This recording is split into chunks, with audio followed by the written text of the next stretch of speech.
Muito bem, de volta aqui na Web TV Undime Bahia, acompanhando de perto esta COED, Conferência Estadual Extraordinária de Educação.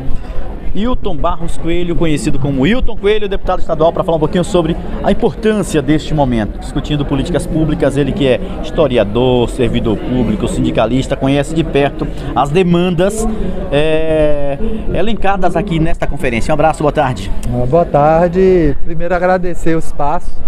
Eu estou falando aqui não apenas como deputado, mas membro da Comissão de Educação da Assembleia Legislativa, e a gente está muito contente com a realização dessa conferência, que é extraordinária e que tem uma missão extraordinária, que é retomar o debate democrático sobre a educação do nosso país.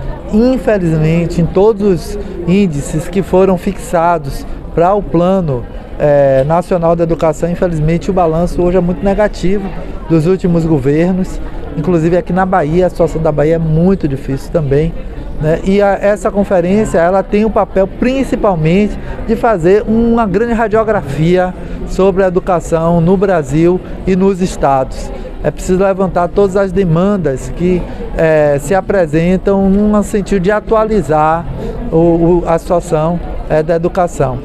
E essa conferência tem esse papel, né, de fazer esse levantamento para que no ano ainda de 2024 a gente consiga uma reelaboração do Plano Nacional de Educação, para que os objetivos e as metas da educação brasileira elas consigam dar passos adiante, corrigir o que foi desestruturado, né, especialmente na experiência da última gestão federal, e que a gente consiga, retomando do ponto que nós paramos, né, corrigindo o que foi de alguma forma diluído, retomar grandes objetivos para a educação brasileira, que todos nós sabemos é o caminho do ensino fundamental, né, daquele momento que você pega aquela criança com toda a sua criatividade e coloca ela num rumo de sistematização do conhecimento, seja no campo da filosofia, no campo da arte, seja no campo da ciência, né, até a pesquisa e a extensão universitárias,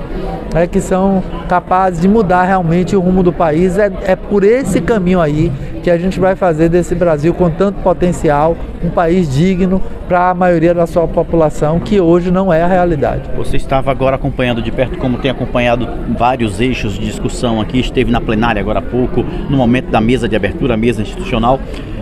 A plenária, a mesa que você estava acompanhando trata do financiamento na educação. É claro que muito mais do que otimizar os recursos que nós já temos, é necessário um aporte maior de recursos. Exatamente. O nível de investimento do orçamento brasileiro na educação é muito baixo se comparado com o resto do mundo. Para você ter uma ideia, a China investe simplesmente 7 vezes mais que o Brasil. E se a gente for olhar a curva da afirmação, por exemplo, do ponto de vista econômico da China em relação ao Brasil, nós tínhamos no final da década de 80 um Brasil que tinha uma economia, um parque industrial 8 vezes maior que o da China. Hoje nós temos um parque 12 vezes menor. Eu não estou dizendo que a China é o nosso caminho. Sim. O que eu quero dizer é que você pode ter um Estado que induza ao desenvolvimento, à distribuição de renda e riqueza, ou que faça um processo inverso, né, que é o que a gente tem visto nos últimos governos, a indução para a desindustrialização, para a reprimarização da nossa economia, por exemplo, e para o sufocamento de áreas como a área da cultura e da educação em geral. Ou você pode ter um governo que faça esse investimento. Hoje o investimento que o Brasil faz em torno de 3 a 4% do orçamento em educação é simplesmente 10 vezes, menos de 10 vezes o que é levado hoje para saldar os compromissos com a dívida pública, que é considerado uma dívida hoje, por qualquer especialista que se respeite, uma dívida fraudada. Então nós precisamos deixar de ser o país que é o paraíso da lucratividade, da especulação financeira, dos banqueiros, para ser o país que investe em áreas como a educação. Hilton, para finalizar o bate-papo, como qualificar o debate nas câmaras de vereadores, nas assembleias legislativas e também lá no Senado Federal, lá no Cenário Federal, aliás, tanto na Câmara dos Deputados como também no Senado. A gente percebe que as discussões têm sido muito pequenas, a gente precisa ampliar esses debates, seja nos municípios, nos estados e também na União. Veja bem, o debate sobre orçamento para a educação é um debate hoje muito restrito. Nós vivemos essa experiência em Salvador, no momento que eu fui vereador e agora como deputado estadual também, a gente percebe o quanto existe um processo, eu diria, de ciframento do orçamento para que a população não entenda. Não é que o orçamento ele não seja bem definido.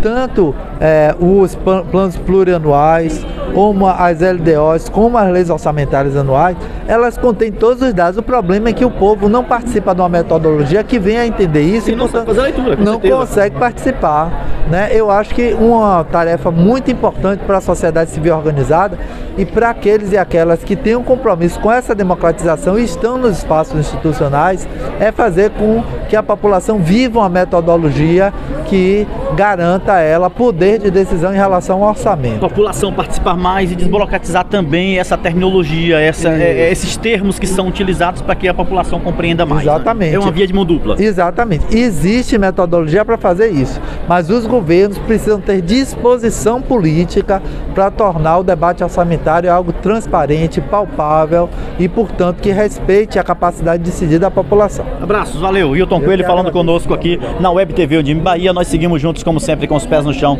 e o coração onde for preciso.